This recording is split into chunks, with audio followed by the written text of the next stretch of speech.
don't know. Maybe it's coming from a GraphQL server, and your program needs AI to know if that number is right. Well, his guess was like maybe it has to do with predictions of scaling and how much we have to do with rolling something out. I was like, well, then I just hit one gas station and an autoscaler and a load balancer. It'll figure it out. What a DevOps mindset. Exactly. Yeah. So. Welcome everyone to another episode of the Do Better Dev Show podcast. It's me, Gyanish, your co-host, alongside Nathan, your other co-host. Hello. Hey, how are you doing, Nathan? I'm doing pretty well. A little bit sleepy. Days are short right now, but other than that, I'm ready to chat.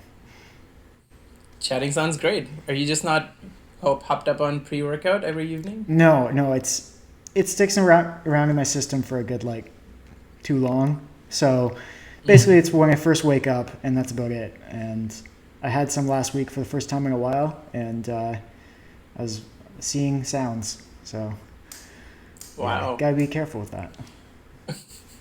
Wow, that sounds like some Doctor Strange, whatever the world was. Oh yeah. It's been a hot minute since I watched that. Yeah. I know Dormammu was there, but I don't remember what the Dark Dimension. There you go. The Dark Easy. It's all in there somewhere. We're gonna get so much hate just with that. Because I forgot about Dormammu for a second. Yes. Oh. And we forgot about the Dark Dimension. Wow. Yeah, the days are shorter, folks. By the time you listen to this, it'll probably be better. But right now, winter in the West Coast is very depressing, and we're all at the mercy of caffeine and vitamin D pills. So. Yeah, I did pick up those a couple weeks ago. Got them early before they all sold out. Wow. They're going to go out of stock too. They're the new PS5. Yeah, well, yeah. I mean, the PS5 is the new PS5, but vitamin D's up there too. Yeah.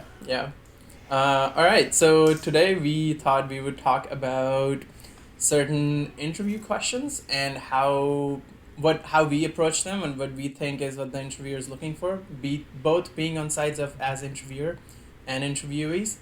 So instead of prescribing you medicine on these are the questions, these are the answers, we don't do that. We don't really should even have authority to do that. So we're just going to tell you what we think and what has worked for us in the past. And yeah, that's the value we thought we would provide. How does that sound to you? It sounds super rad. Super rad. Yeah. Wow. You guys are already learning it. When you enter an interview, always say rad. Yeah, exactly. Lets them know that you're really up with all the coolness of the day. Yeah. Especially if Nathan's interviewing you, if you live on the West Coast and are applying. Actually, though, if I asked somebody about something and they said it was super rad, and it actually was, then I'd be pretty hyped on that. So, wow. Bonus points for being super rad. What if they said they heard it on this podcast right here? Whoa, okay. Then I'd feel some deep-seated imposter syndrome. But that's usual. I always have that, so. And then you can just ask yourself, be like, this is a conflict of interest. I obviously love this person, and I cannot be in this room. Yeah, defer to teammates. Okay. Well, you still get bonus brownie points from me, guys, if you do that. If somehow I end up being your interviewer at EA, and you mention you came from here, yeah, I will just hire you on the spot. There's terms and conditions here. I'm drawing a little star asterisk. You also have to be good at what you do. And you might, depending on how you perceive these questions and prepare for your interviews. There we go. Start us off, Nathan. Oh, geez. Okay, so I guess one of the first things you're usually asked is, tell me about yourself. And the thing that I always mess up with this is forgetting that it is specific to the role, or at least when I don't think I did well, I think I mess up that thing, which is trying to keep it very specific, because I can very easily lead myself down tangents. So one of the things that if I were recommending some advice to myself in the future, it would be to think about what the exact role is that you are interviewing for and remember the things that you read on the description for that job or that position when you're outlining your background. So something I've done incorrectly, I think, before is give somewhat equal weight to a lot of different things I worked on. Whereas if it's, for example, a very Rails-based company, then spending a bit more time at the 1.5 2 years that I was actually working with Rails would be worthwhile. Otherwise, that was 2 jobs ago, and I probably don't need to spend much time mentioning it other than, I maintained a Rails API at that position. After that, I went to this company, and then spend a bit more time talking about the more recent work. And then if I did anything super relevant there, dive into the exact problems that were solved. And one thing that I think works well with that is being as brief as possible up front, and then asking, is there anything you'd like me to describe more or go into the details about? And usually, especially if it's not just an HR screening, they'll actually have follow-up questions that can prevent you from wasting a lot of both of your time. Yeah, fully agree. Every time I've been on the interviewer and have posed that question, it is to lead it more from a conversational point of view. Because if I can see that in your resume, you have done a whole bunch of things, and I can just read it and perceive information and just pinpoint. But then it seems more of a checklist interview, and that's not more my vibe. So I prefer to see the resume to make sure you are one of the qualified candidates who enters the room. But the resume is just there for me to guide conversation with, and I would like to, that's my preferred way of hearing and talking about it as well, is lay down a few bullet points and ask if there's anything they would like to follow up on, as opposed to me just talking about that one great time I had in Hawaii that has made me part of who I am. And the interviewer is just like, but it has nothing to do with ops, and your 30 minutes are over. That was a great story, but we can't hire you. Yeah, and there will be some HR screenings that are a bit more about your actual interests and basically just seeing if the team kind of likes you. But for the most part, especially if you know you're going into more of a technical interview, then focusing on the work you've done and, again, keeping it brief enough that they can provide prompts on the jumping off points.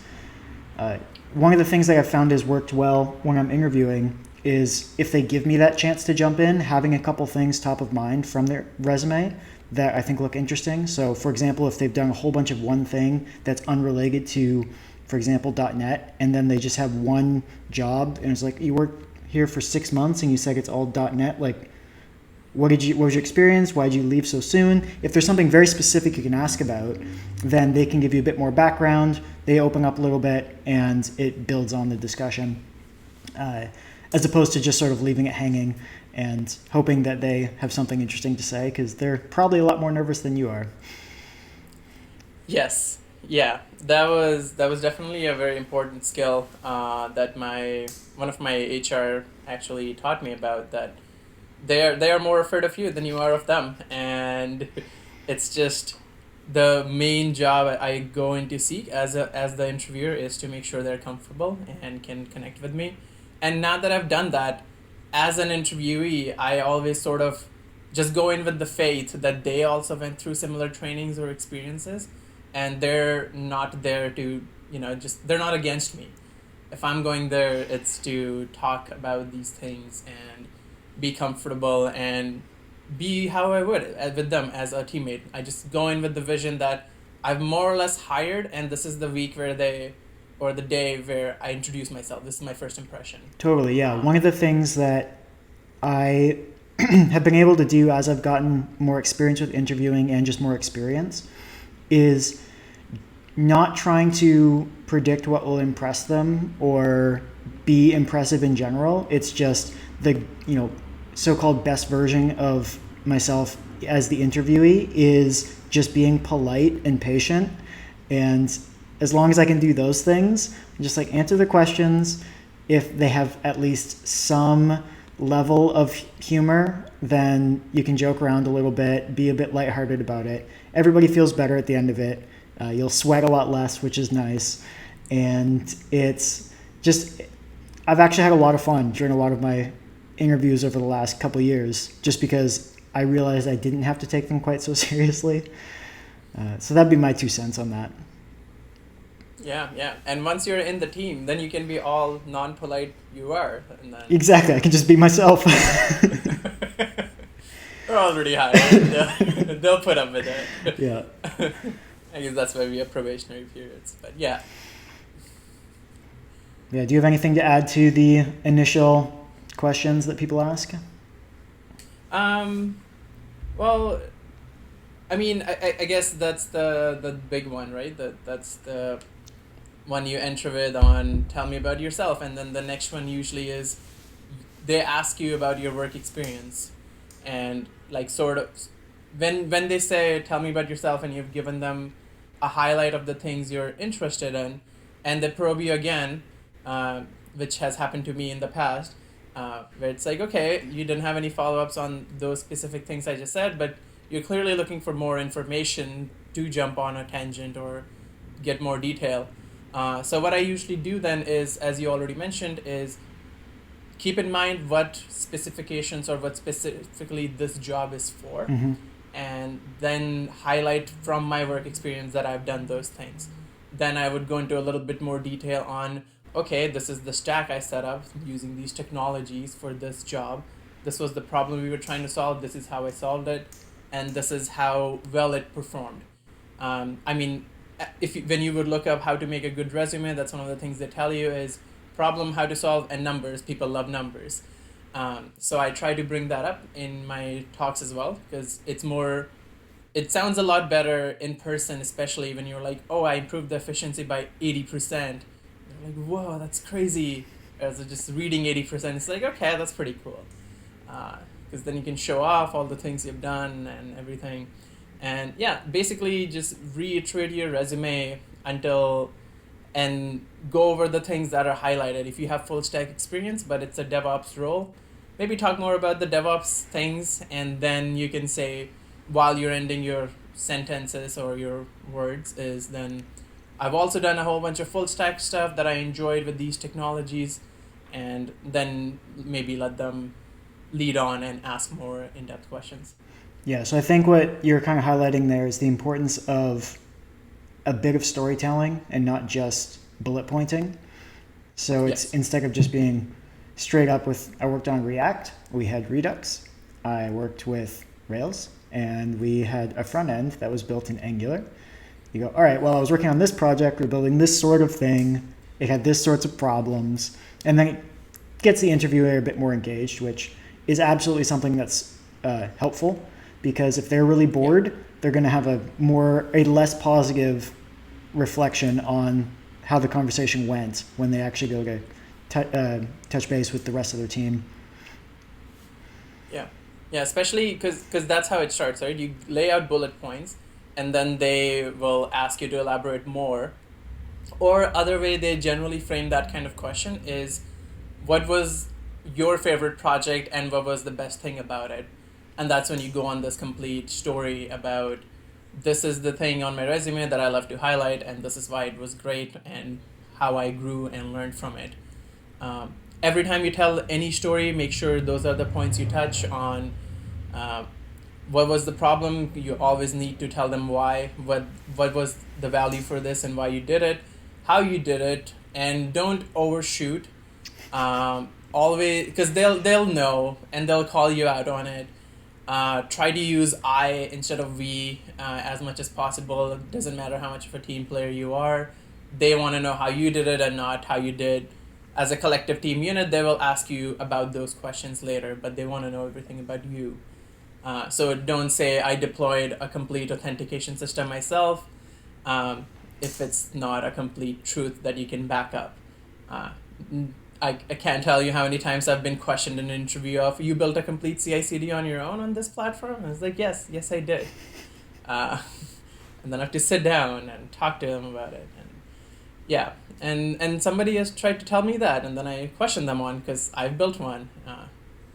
Hint, hint, brag. But that's the thing. Don't overshoot it. Use I instead of we. I've been called out on it where I'm like, oh, we built this complete thing, and then the interviewer's like, did you really? I'm like, well, Nathan built the front end. This other coworker built the API and such. I connected that and made the database more performant, and that's how we got the complete performance down and up or whatnot. But use the certain keywords, and finally ended with, what you learned from it, or um, what is the value that you got out of it as opposed to what the system got out of it. Hmm.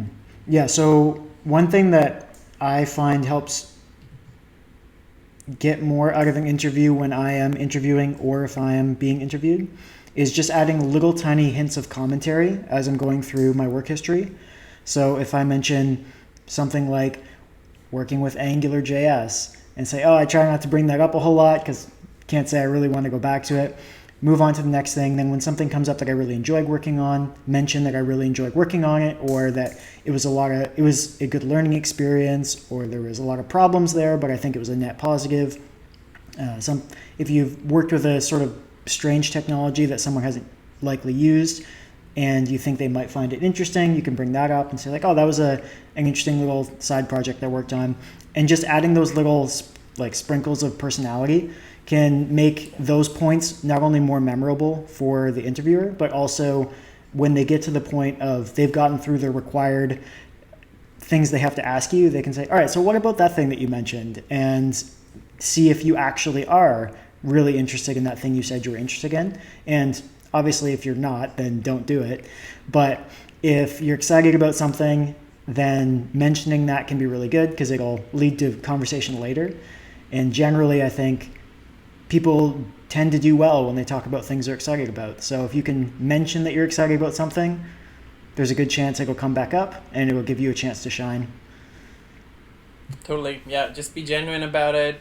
One of the great questions if you have enough time, the interviewer will ask is, tell me about your side projects or personal interests, and that's the place for this to really shine, where you can totally geek out. Yeah, so this is something I wanted to bring up as well. We're going to have a number of questions probably in this conversation that you won't get asked, and they're still good for you to have answers to in case you do get asked, and answers to use as interesting things to bring up in an interview. So for example, if you aren't going to get asked in any interview ever, what is an interesting new technology that you're excited about, or something like that.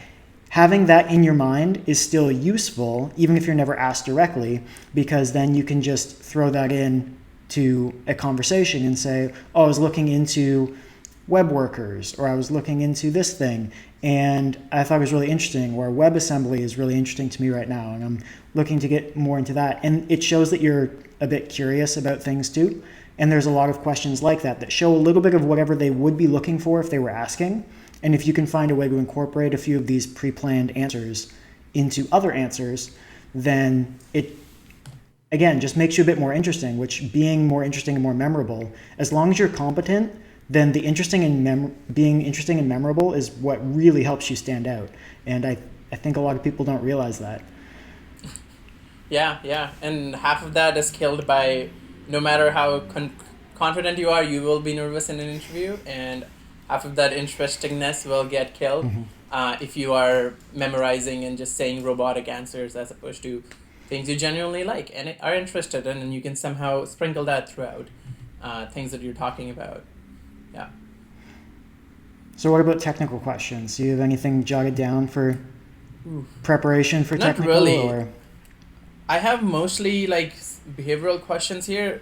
The big one, they always ask you for the question, like the technical question, if it's one of the bigger tech companies, is the big huge O, the biggest of them all, and you just have to memorize, learn that concept really. I don't think we can teach you anything here that you can just read off of a blog post in like less than 5 minutes.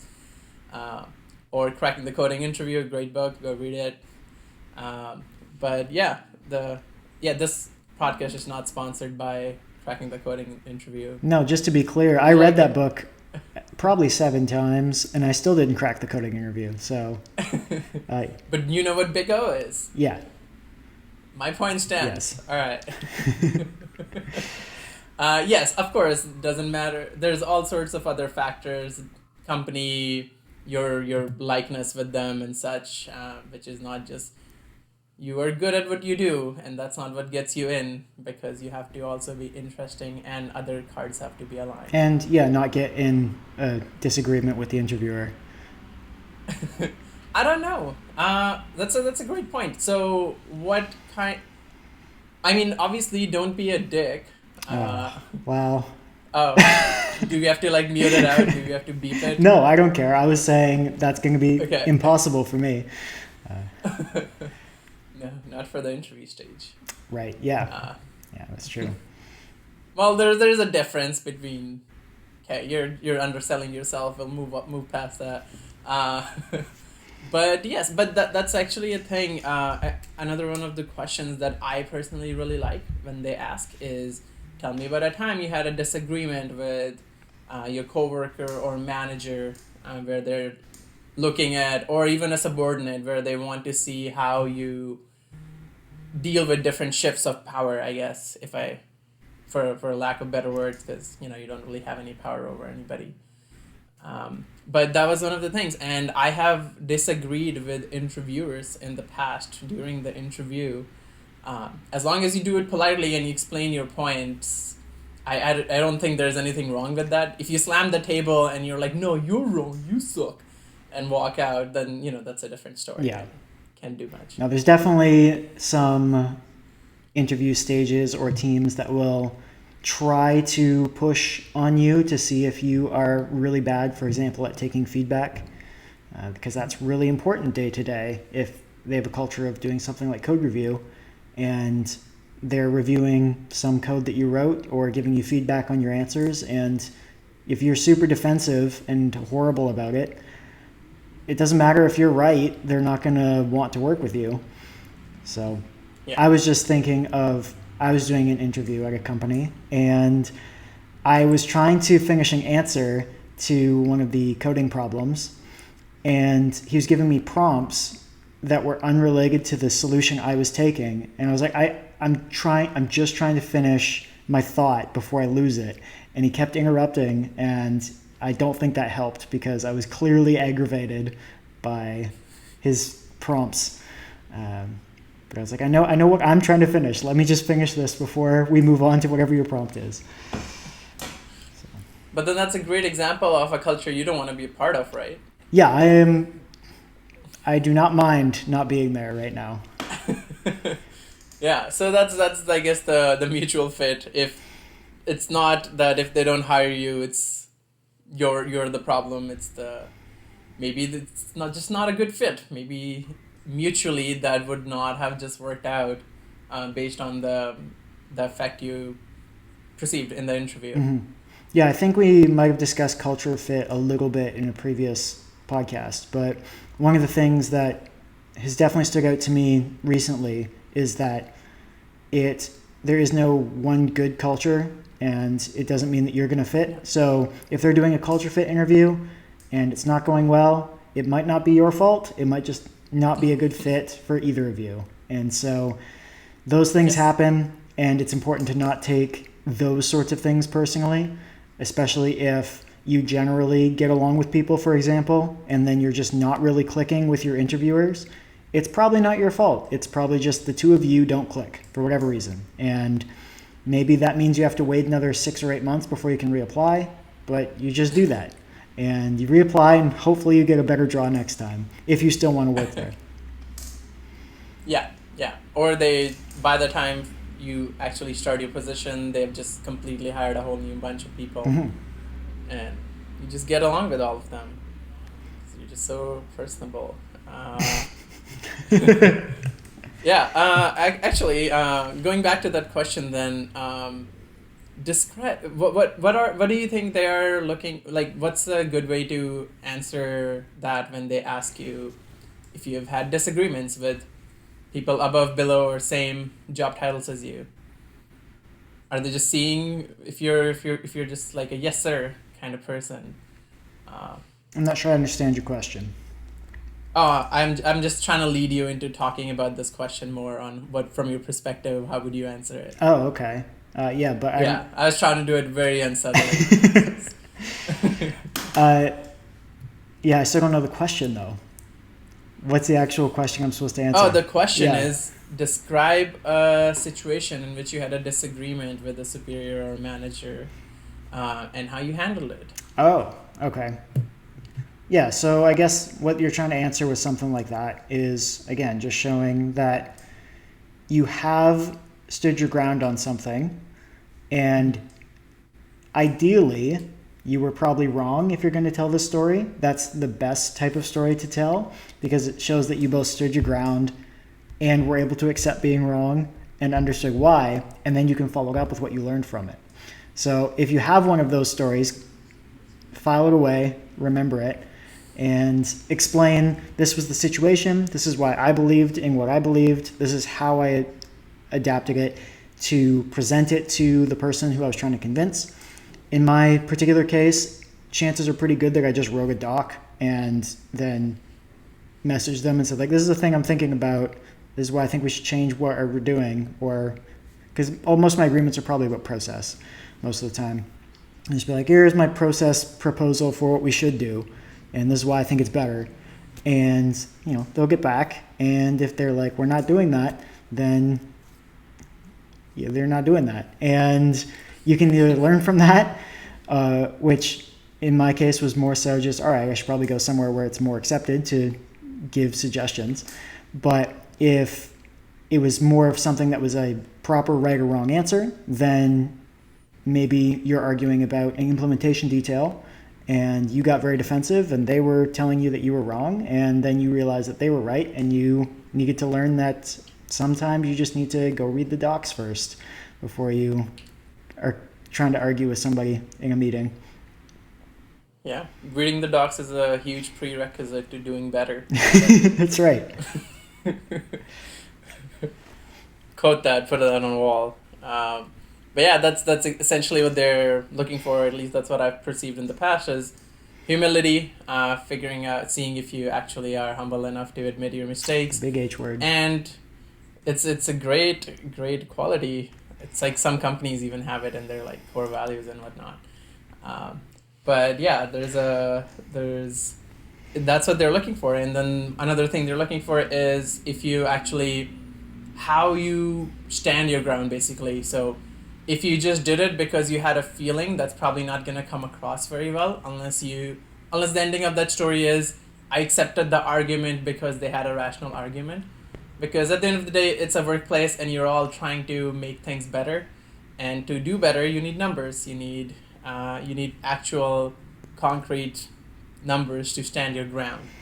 And that's when I generally, for that story, I generally like to bring up things like, these are the things I was perceiving based on these people that I talked to, and I had a general consensus and quote unquote statistics that these people were unhappy. And I went to my manager and told them this, and they told me they don't see it that way. Everybody's happy. So I just told them they're wrong. And because I have all this data from all these people that I've talked to. And it's not just my general feeling, and then they took me more seriously and were able to do something about it. But if there's a story where you learned something, that's also great. Like a great one is generally when they ask you, or when they try to lead you in, is like, have you made a mistake? And how did you recover from it? Yeah, what's a time that you failed? Can you explain how you failed? What is a difficult problem that you worked with that ended up not working out the way you wanted? What was something that made you think you were heading in the right direction and then you realized your assumptions were wrong? How did you correct? Those are all the sorts of leading questions that you'll be tend to be asked, and they all are centered around something that you believed wasn't correct. How did you adjust? And as long as you have a handful of stories, or even just one or two, ready, and then you can explain again. I really think it matters that you can show some sort of growth out of that story. Just because they know you for such a short period of time, so they don't know if you're normally improving day to day or week to week or month to month. But if they only hear 3 or 4 stories, and in one of those you explain specifically how it changed your perspective on the workplace or something like that, it's going to have a large percentage impact on, like, oh, I heard 3 stories and in one of them they improved dramatically, so that sounds good. Sorry, it's probably very noisy out there. This was the first time I heard Oh, something. okay, so cool. You're good. So what about for, again, I'll go back, technical problems. Do you do any preparation before interviews for technical problems? Yes. Depending on the place and the role I'm applying for, there's different sets of technical problems or situations I prepare for. For if it's generally more, if it's a bigger company, one of the big ones, I go back to my good old school data structures, algorithms. Uh, Again, cracking the coding interview, good book. Lead code, great site. There's too many resources almost at this point online, and you just have to do enough of them. There's the only way to do better is through. Oh God, I'm just like quoting things left and right. Yeah, but that's the path that I've taken in the past. One of the things that they ask a lot, especially when I apply for ops positions or senior roles, is system architecture and design, and I I love that so much. I nerd out way too much on those questions, so I usually look forward to those quite a bit, and I think they jive more with a more senior or ops sysadmin kind of role, as opposed to a full stack developer architecting this giant complex application. So that's how I generally look forward to what to prepare for, and I bombard my HR with questions every time they're like, by the way, this is the next technical interview with so and I spam them with a million questions of what are they gonna ask, what are the things that I need to prepare, who is this person, and I generally go stalk them on LinkedIn to find out what their specialization is, and then I look at what their role in company is, and then I try to match what that skill set would be so I could prepare for that, to do good in that interview. So data collection is what I'm hearing. Exactly. Without data, nothing can happen. Right. I already said it. You need data to do better. Mm-hmm. So that's why they both start with the D. Oh. Yeah, sure. So Don't quote me on that. So I have recently been seriously questioning my decision to spend a lot of time grinding elite code problems because Okay. specifically, again, George Hotz was on Lex Fridman recently, and they were chatting about this sort of thing.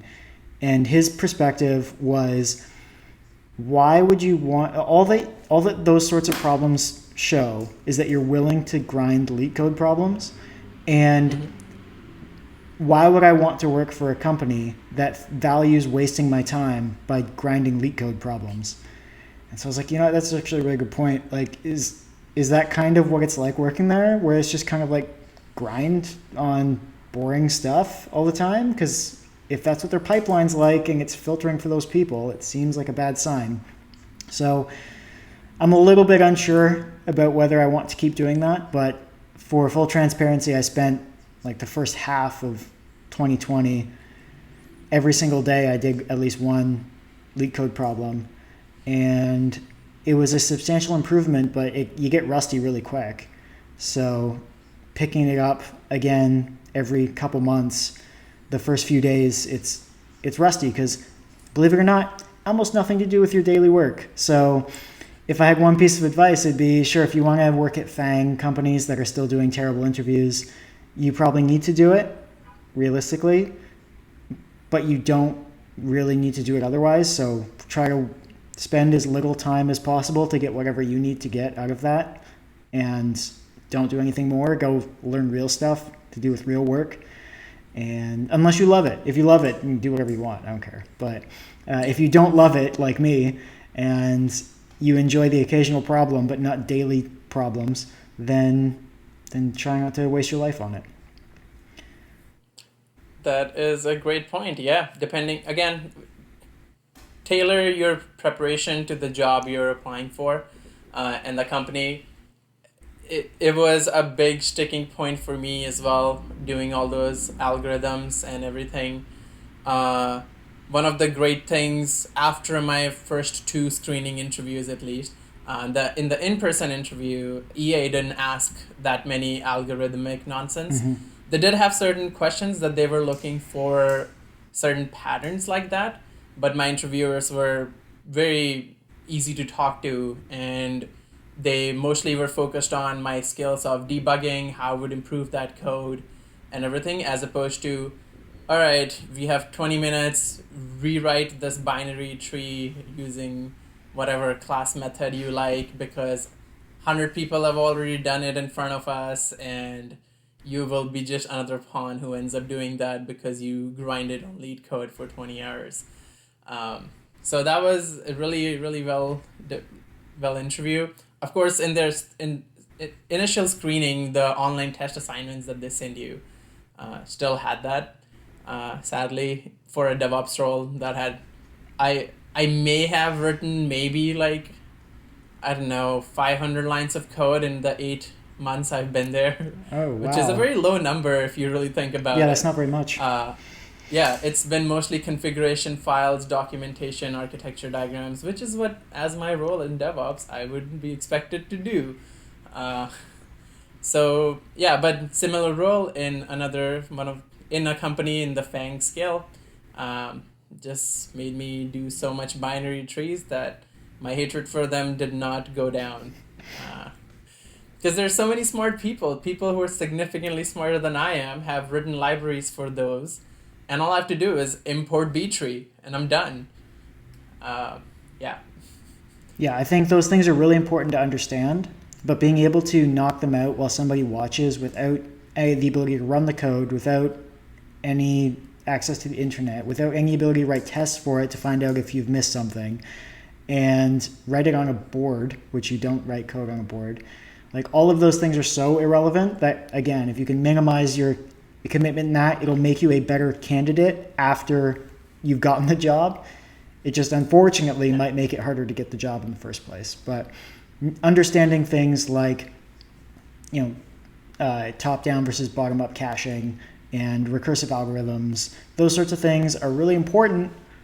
You'll come across them occasionally, but unfortunately you will be drinking through the fire hose of coding problems if you're looking at certain large companies. And on the flip side, I don't think I've had any of those questions really from any of the companies I've worked for, because they're all startups. And they just want you to be able to do work, as opposed to whether or not you can balance a binary tree. That's true. Yeah, I've had a couple actually medium-sized businesses still. That were doing like recursion and things like that with me, and one of them made me write a loop in using a for loop, and then he's like, okay, turn this into a recursive method, and I'm like, is this really the best use of our time? And I said that in the most normal, non-dickish way. Uh-huh. And the interviewer loved it. They're just like, what would you rather talk about? And I was like, I can do this. I can go home and give you a recursive version of this if you want. But right now, while I have you with me, I'd rather talk about these things that I think are more applicable to the job. What do you think?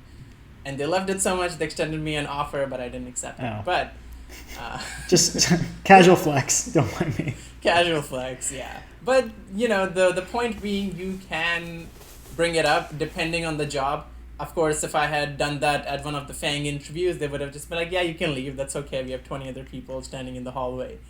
But yeah, like, depending on where you are and how comfortable you are in that room, you could switch the direction of the interview yourself, depending on how well you vibe with them. Yeah, I was asked at one point how many gas stations there are in the United States, and I went 42. Yeah, I was like, what? I caveated it with a couple things. It's just like, first of all, I don't even drive, so I have no idea where the gas stations are around me. But and then essentially I just say, okay, here's what my thought process would be. I'll try to extrapolate from the gas stations that I know are near me based on population size and density, and then just wild guess on how many that would mean are in the States. And apparently I was closer than most, but at the end of the question, I was just like, what is that about? Like, why would that be useful? And he goes, I don't know, it was on the list. It's like, Oh, and so then we wow. just talked about React hooks instead. And because he was like, in my defense, I usually ask front end questions. They just gave me this sheet, and I'm like, oh, okay. Well, do you want to talk about something else? So then we did, and it's important to remember that you are human and they're human, and they'd rather just talk about something more interesting. And if you can be more fun to talk to, that's a good thing, especially if it's related to the job, which it was a lot more related to the job. The React hooks, I should say, were more related to that job than gas stations in the US would have been. You don't know. Maybe it's coming from a GraphQL server, and your program needs AI to know if that number is right or Well, not. his guess was like maybe it has to do with predictions of scaling and how much we have to do with rolling something out. I was like, well, then I just hit one gas station and an autoscaler and a load balancer. It'll figure it out. What a DevOps mindset. Exactly. Yeah. So yeah, have fun with these things. They're good. Uh, But like on similar themes, one of the things I actually really enjoy when they ask not that kind of questions, but questions under the same theme of when they ask you to explain something, when they're trying to see your thought process and how well you understand something. So instead of how many gas stations, it would be like, okay, tell me what do you think about React hooks and how they work and like how they alter the DOM and things like those. Um, Really, really well. Especially what I like to add as my little flavor is whenever that question gets asked, I ask, would you like me to explain to you like you're a 5 year old or somebody who's a nerd? So that I can gauge if they want to see how simplicity I understand this question or how much in depth I understand these things. mhm. Generally, they go for both because they're amused by that and it leaves a good interview impression. But yeah, but then I usually either if I can't explain it in very simple terms, I don't understand it well enough. There's that famous quote by some famous guy. Is it Einstein? The internet says it's Einstein, but who knows? The internet He's says apparently who said a lot knows? of things in English That's too. true. That's true. Yeah, it's on his Twitter account, I'm sure. Yeah, and Abraham Lincoln said, "Tweet everything." So, uh, but yeah, that's a thing I really enjoy. And then, because as an interviewer, I've tried to get people to talk about these things in the past, where I'm like, okay, explain to me how Docker works, or explain to me how these things work, and they just fail to explain to me. And when they're coming for intermediate to senior level roles, if you can't fully explain to me a concept at the core level of how it works, you're not going to be able to scale it, you're not going to be able to prevent it from breaking, and I don't think I need you on a senior level role. Oh yeah, if it's a senior level, Thoughts? definitely. I was about to say Yeah. if you have chances in your day to day to provide explanations to people about things, that can be really helpful because they'll ask questions that you couldn't have predicted. And if you don't have that opportunity, one option is to start a YouTube channel and do everything in one take because then you have to be good at it. And speaking from experience, it helps a lot. It was good preparation for doing the JavaScript talk that I did, and doing that sort of thing, you could only do a good job if you've spent a lot of time explaining these sorts of things to people, because talking about code is a specific skill. You have to remember to say, for example, which side of the assignment operator you're on. You have to remember that it's called the assignment operator, because sometimes if you're talking about equals and equality, you'll mumble a little bit because you're like, I think this is the one thing, but you have to actually be specific in your language. And if you can just get comfortable saying a lot of these terms that you would normally think about in your head but not say, then that can help a lot as well. Mm. Yeah, that's yeah, I'm just thinking of the times when I would try to ask and then they just use the wrong terminology because they just haven't said it. And then I always just ask. And just as the interviewer, it's my moral responsibility to be like, did you mean this? So that I'm just like, okay, you know what you're talking about, as opposed to, oh, you just actually think that's how virtualization works. And then just like, all right, we're done here. Yeah, and then that's one of the questions I So what do you think about saying, or about admitting that you don't know something? How do you go about that? Ooh, I love it. I'm huge on team. I don't know. One of my things that I say in an interview when I don't, I usually say, "Oh, I haven't heard about this one," or "I know I read about this one in this context, but this is all I know. If you give me 10 minutes with a laptop and internet, I can get you a lot more information." And that's generally how you do in software development. You're like, "Oh, I heard about this software testing thing from somebody." You go search for it, you make your pros and cons list, you read the docs, and once you get to a general experience level, you can skim through 5 different docs of technologies and pick out which was the one good for you. Uh, and yeah, that's how I approach them. I learned it from a kid in college who didn't know a Linux command and what it did. So he wrote in his answer that I would type on the terminal man and command and get the manual, and he got full marks for it. I was like, this is genius. That's exactly, you're not getting points for knowing the answer. You just need to know how to get to the answer. Yeah, so very much a pro of I don't know, as opposed to try to bullshit your way through, because those are also the interviews where I just lose my interest immediately when I know, okay, you don't know what you're talking about. You just want to fill this empty air and just leave me alone kind of thing. Yeah. Yeah, totally agree. I've interviewed people before where I think, man, if they just had to say, I don't know on a couple of these questions, I might feel a lot better about this interview, which is counterintuitive, I think, to a lot of people, especially early on. They think, oh, if I admit that I don't know something, it's going to be bad. But it's actually way better to just say, I don't know what that means, or I'm not familiar with that term. Can you explain what context this is in? Something like that, as opposed to just trying to come up with something that's totally off base, because that's uncomfortable and you don't want to listen to it. So it just sticks in your head. Yeah, especially as the interviewee, if you're nervous and you feel like they're going to think you're dumb, again, as an engineer or programmer, your superpower isn't memorizing a bunch of things. It is getting to the answer. It is figuring out how to solve these problems.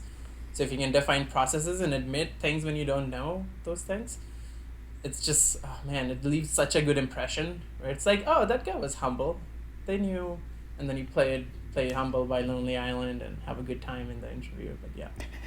This is a little bit random, but as a piece of trivia that I think you generally should know is if you are working in a particular language a lot, so if it's Python, if it's JavaScript, knowing some of the common questions based on that language are really good if you are early, like if you're going for an entry level or lower level position at first.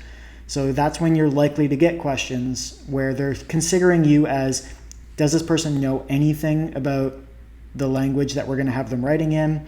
And they'll ask you things like, what's the difference between double equals and triple equals in JavaScript? How does scoping work in JavaScript? What's the difference between let, const, and var? These sorts of things. How do closures work? Those are things that you actually do kind of need to just understand, and you can't count on a good explanation from Google to be the reason why you couldn't get away with saying, I'll just Google that, and because it's a fundamental thing. You need to know these things. So those things are important. And then some other stuff about OO just tends to come up quite a bit. What's the difference between a abstract class and an interface? I've been asked that a handful of times.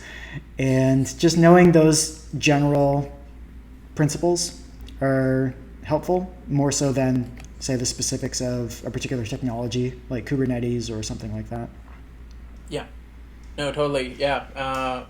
Especially if you're starting out as the intermediate role. Yeah.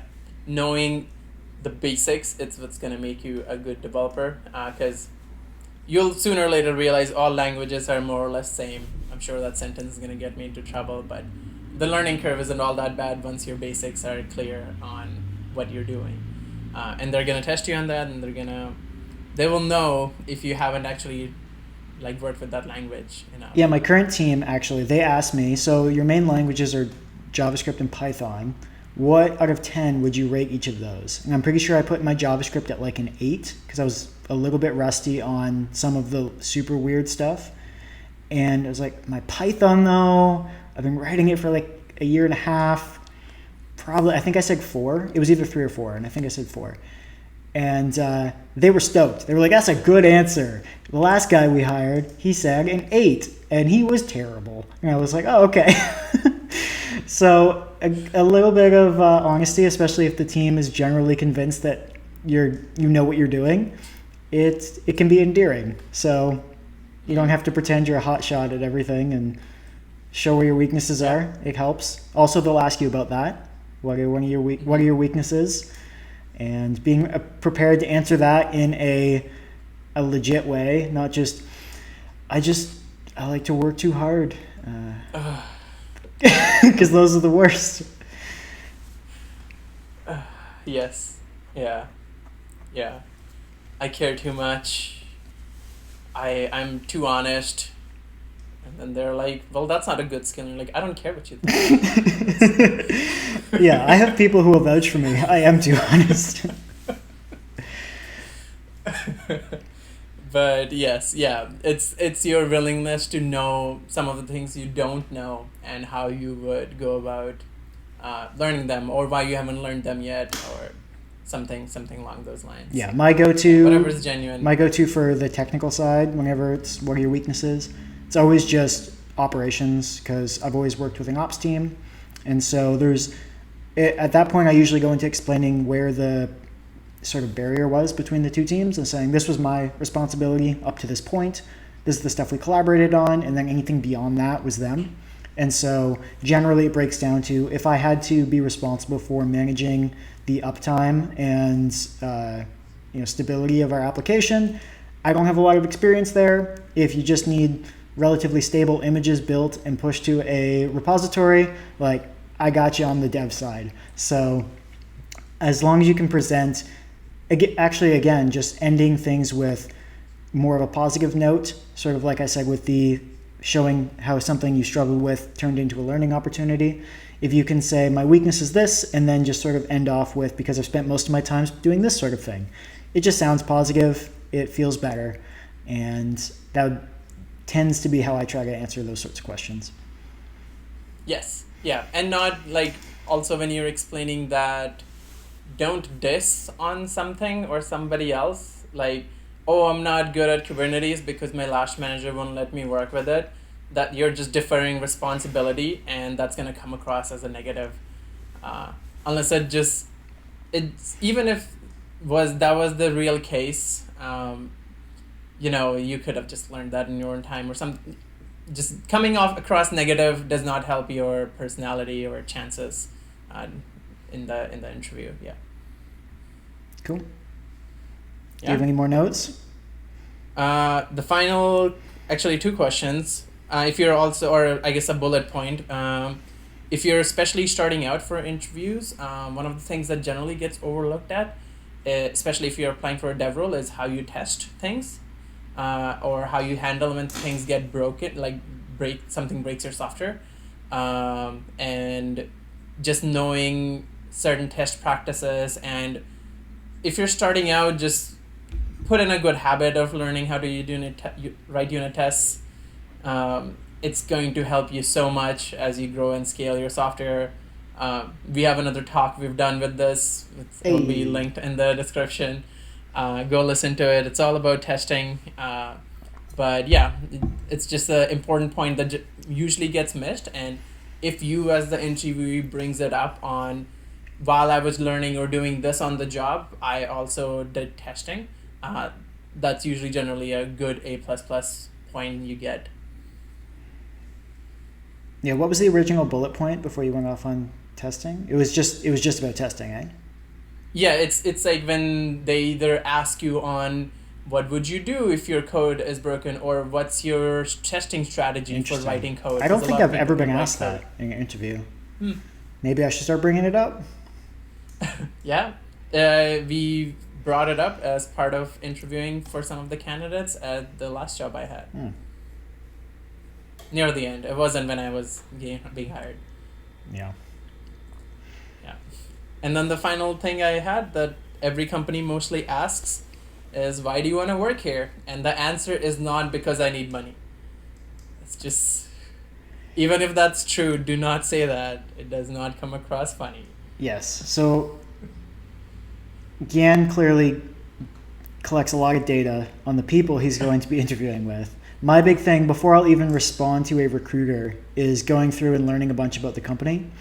One of the nice things about something like LinkedIn is that you can wait, they can wait to get a response from you. So you see what they're sending out to you, and you can find out a little bit more about the company on your own before saying, this might be interesting, I'll get on a call, only to find out it's not what you want at all.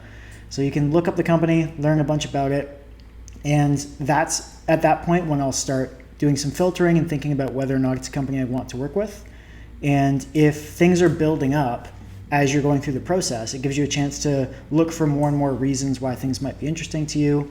And if all you have at that point is somebody reached out to me and I looked at their website, you can basically explain why you didn't say no at that point. You're saying, I looked at your website, it looked like you have a good energy in the product. It looks like you're in a good sector that has a lot of growth, something like that. Whatever made you not just say, no, I'm fine, don't worry about talking to me. Those are probably enough to bring up. And if it's later on in the process, hopefully at that point you've had a chance to speak a bit more with HR, speak with the team members. A big thing for me is always how I felt chatting with the people in the interviews. So, for example, the current team I'm on, I really just wanted to work there because I had a great time in my interviews. They seemed like smart guys, they asked good questions, and the problems they were solving were generally beneficial to the population as opposed to ad tech. So I was like, you know what, this is good. I would like to work at this company, and I'd like to work with these people. So if they asked me why I wanted to work there, that would have been the reason.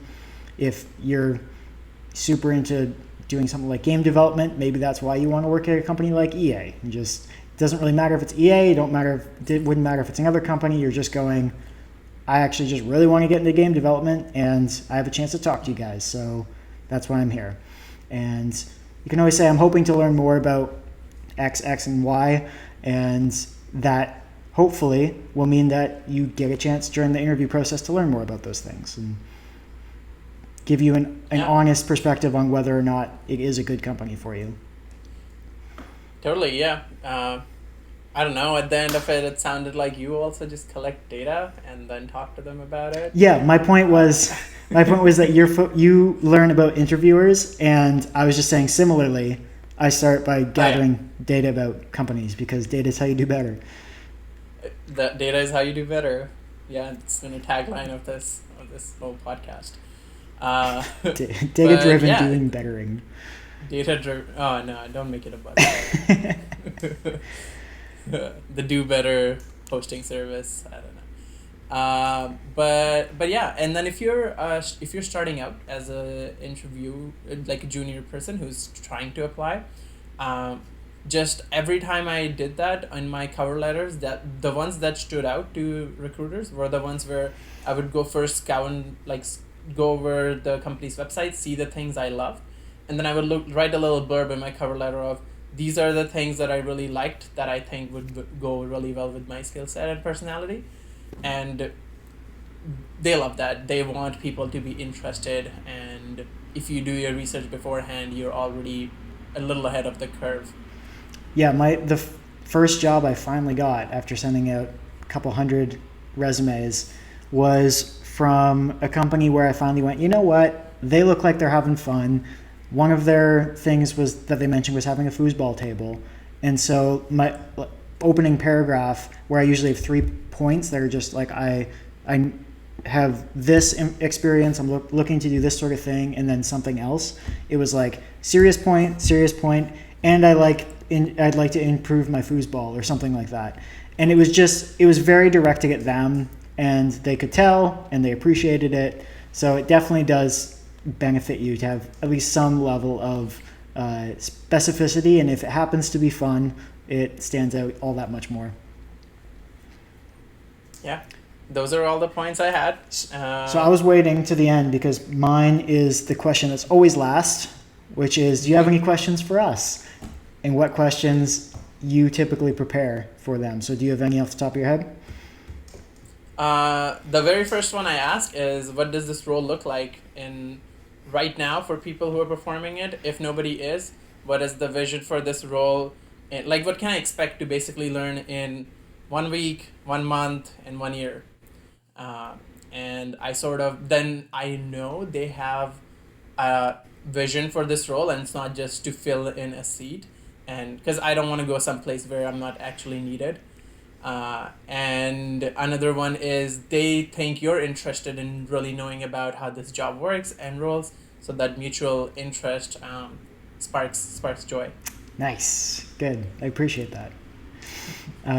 One of my big ones that I've been doing a lot recently is when someone leaves your company, what's the most common reason that they would? And I've asked both HR and devs, and I'll usually specify it. So if I'm talking to HR, I'll say something like, generally, why might somebody want to leave the company? Whereas if I'm speaking to a dev, I'll say, from a dev's perspective, why do devs typically leave the company? And I get some good answers from there. And generally, people don't expect it. I don't think it's a common or a question they get asked all that typically. So it's fun. I've had some really good answers from it. One person gave me like a 3-part answer. He was like, if it's because of this, they're doing this. If it's because of this, they do this. If it's because of this, they were just burnt out. I'm like, oh, okay. And then other companies will just sort of make up something that you can kind of tell doesn't sound that legit. And it teaches you something at least about how they feel about the people who leave. So that's been good.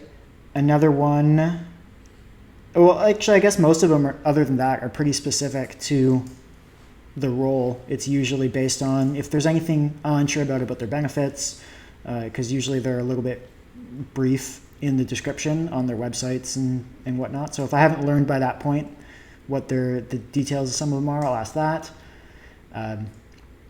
What their approach is to outside of work hours, learning things like that, which is something I really care about. And yeah, I guess just the things that are specific to the job. So the one big one that I had off the top of my head though was that why do people leave? I was asking for a little bit what the trajectory was for the company, but I've been pretty confident in my last few interviews that I wasn't interviewing with companies that were going to suddenly tank. So I wasn't too worried about that. But it was a concern interviewing in ad tech. So Yes, yeah.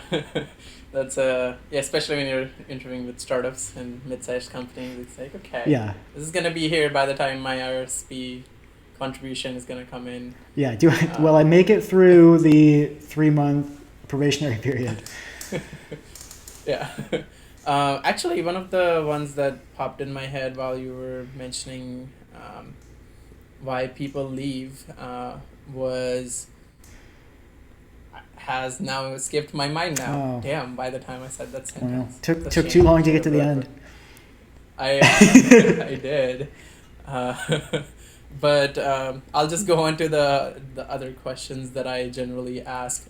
One of the things that's really important to me is because I've seen a lot of good developers burn out and leave. I've also seen just coworkers not being in a happy working environment due to just not bonding. And it's very important to me. I almost take it personally when it's like my team's not happy with each other. I'm just like, nah, this can't happen. We're all friends here. So one of the things I ask during interviews and such is what kind of team events the team hosts, how good does the team work together, and what does the mentorship policy looks like. Because one of the best ways you can bond together is if you all learn together and grow together. So those are generally the ones that gives me a good idea on how isolated this team is versus how team it is. Right. Yeah. Well, I can confirm, having worked with you, that was important. So you've managed to bring that culture with you at least to the one place that I've seen it. Yeah, in this next place that I am dragging people for calls and just talking to them about their interests, and it's kind of depressing talking to like a Zoom blank out call with like their name. But I don't want to force them to turn on their video and whatnot, so I'm just gonna have to wait till the office reopens. But by the time their office reopens, I won't be some stranger who was hired while everybody was home. I will be some guy who harassed them on video calls 100 times. That's true, and they'll be putting a face to a name, sort of. Yeah. And then I'll see their face and I'm like, cool, you look so much better than just a box with nothing in it. That's very nice of you to say. All right, so Did you do anything last week that you did better than the week before? Yeah, so the last week's thing that I wanted to do better on was take some time for myself. And play lots of video games. So I played a little bit of video game, but I did spend a lot of time with like friends and people, and by friends I mean like 3 other people. So that was still good. And it was one of the festivals that I celebrate back home, so that was also fun to do. And I just called one of my friends in India and caught up to them, and that gave me the goal for this week. The thing I'm going to be trying to do better on this week is be a better friend. Wow. So I'm going to hit people up who I haven't in a while and send random affectionate messages to my friends telling them I love them and that they haven't forgotten them. Well, that's very nice. You're such a better person than I am. We're always trying to do better. Yeah, so my focus last week was largely around reading that book. So I read another 100 pages or so, which sounds more impressive than it was, because it was just mostly like the history of computer organization and structure. So I was reading a lot of that. But now I'm in chapter 3, which is the stuff I was really interested in, which is all about the actual construction of logic gates and Boolean algebra. So learning about that has really slowed things down because I'm actually trying to understand what's going on as opposed to memorizing stuff that I know I don't actually need to memorize. So I wasn't waiting to commit to memory 8851 and all these different model numbers. It's like, I don't particularly care. It's just nice to see the progression and kind of know what things mean. Whereas now it's like, no, I actually want to really understand what they mean when they're like, NOR and NAND gates are complete and you can build an entire system out of those. I was like, oh, okay, but you can't do it with AND gates. I want to understand why. And so that's slowed things down. So I won't have another big progression in page numbers between now and next week, but I think it'll be a more meaningful series of pages. Yeah, I mean, if it makes you feel any better, it's not a book you skim through, or you can just, it's not an easy read. It's just textbook, practically... Yeah, it's a textbook, and it's a textbook for a second-year college course for computer science. Mm-hmm. And we only skimmed through like maybe half of it in one semester. So don't feel bad. 100 pages is like, God, that's like 3 weeks worth of assignment. So yeah, you're doing great. Yeah, it was good. It's been nice. I don't really read normally, so this has been a nice thing, especially with all the rain we've been having lately. Just been hanging out inside reading. Because I haven't been able to longboard, because I don't really want to longboard in the rain. Not particularly safe, not particularly good for the board. So I guess for the next week, I'll just continue on with this chapter 3 stuff and keep messing with logic gates. I don't have anything wholesome like you did for my doing better. I'm just trying to better my personal things. I've been doing okay at, like, I don't know, relationships things, I guess. Yeah. That's good. I haven't thought about other people in a little while, and I'm just trying to just do better. That's good. Yeah. I approve of that. But I guess that is it for this week. Yeah. Thank you, everybody, who listened to us rant about these things. If you have any feedback for us, please reach out to us on any of the social media or YouTube comments. If you want more videos or experience seeing a guy sitting in front of a screen typing out code, it's youtube.com/nwcalvang. Go tell your friends about it. And we'll see you guys in the next episode. Thanks for stopping by. Yeah, nice.